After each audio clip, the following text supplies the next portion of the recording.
AFTV, Kenny Ken, poor performance today. We're getting into a bit of an argument the other day when we were talking about the amount of games in a short space of time. I think we saw that today, right? We've had to check because we've had to change up the team, and the players that come in, they've been amongst the worst performers. But come on here. You're making excuses again, and the reason why I say you're making excuses is that the trouble with a lot of Arsenal fans around here is that we're very deluded. We think our top players are better than what they are. Let's stop scapegoating. Let's look at all the players. Yes, El Neni passed the ball sideways, but Guendouzi was one of our worst players. Yep. Every time he got caught in possession, he's one of the players that have come in. Even so, every time he get caught in possession, that leads to a counter-attack and gives Crystal Palace control of the game. No one's allowed to say that. Aubameyang, apart from his goal, did fuck all.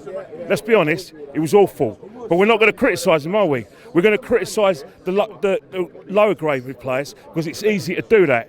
Because let me finish. We think that a lot of our top names are better than what they are. Let's just forget where we were last season, 6th and 5th, and yet we've lured these players. It was a collective. Let me finish. Right. It was collective crap today. Okay, yeah. It was a car crash from beginning to end. Crystal Palace got their tactics perfectly right. Zaha got the ball. He ran through our players and created space for our attackers, and not one person stopped one of their runs. It's simple football. When the player is running at you, you watch the runs of your player. You watch the man you're marking. You don't just stand there and watch Sarah make all those runs, and then Benteke gets all that space. The first goal, Mavropanos. It doesn't matter whether the ball's left offside or not. You go with bloody Benteke. You go with him. You don't just let him have a free header. The second goal. Hold on. So let me just.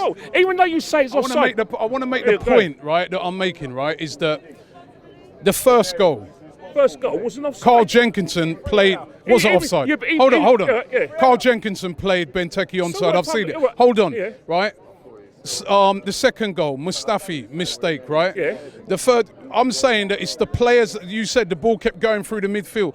Those are all the areas where players that come in, the squad players, right? So what about our top players then? No, why are they getting a free pass all the time? I'm not giving them a free pass, but Özil scored today.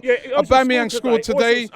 I'm saying that a lot of the mistakes came from the squad players today, and we've had to use. Also, in the first half, we passed the ball too slowly. When we were 1-0 down, we were playing at the Palace's hands.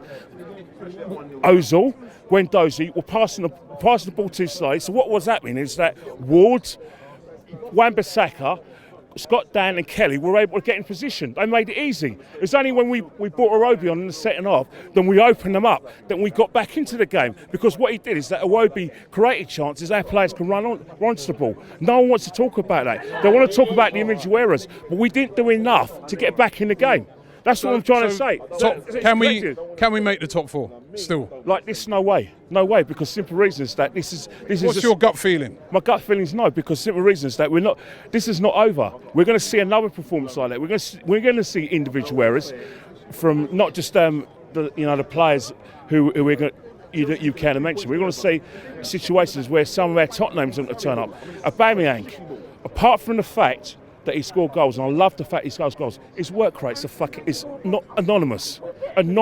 Away from home against Wolves, you're going to need to work harder. You can't just rely on Lacazette to do the work of two people against Wolves. Another thing as well, we make too many collective errors against Wolves. They're very good on the counter attack. Why are they good on the counter attack? Because teams the ball breaks down in the midfield. We do that a lot, and then he slows the game down.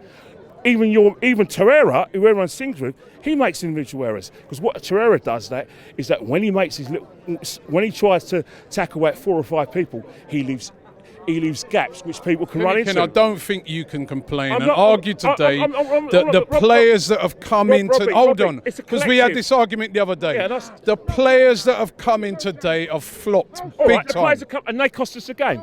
So what about you? Felt they cost them? What about all the other players? It was a bad performance. What about your star players? As I said before against Napoli, and I stand by everything I said.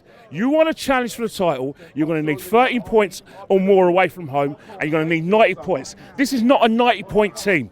No matter whether you've got the big names or not, these big names that you laud are not going to get you in the top 4. So you can slag off El Neni took, lag off all the lesser known players and blame all you like, but your top men are the ones who get you into positions. And right now, our top men have got us in a situation where we are still struggling to get in the top 4. That's all I've got to say, Robbie.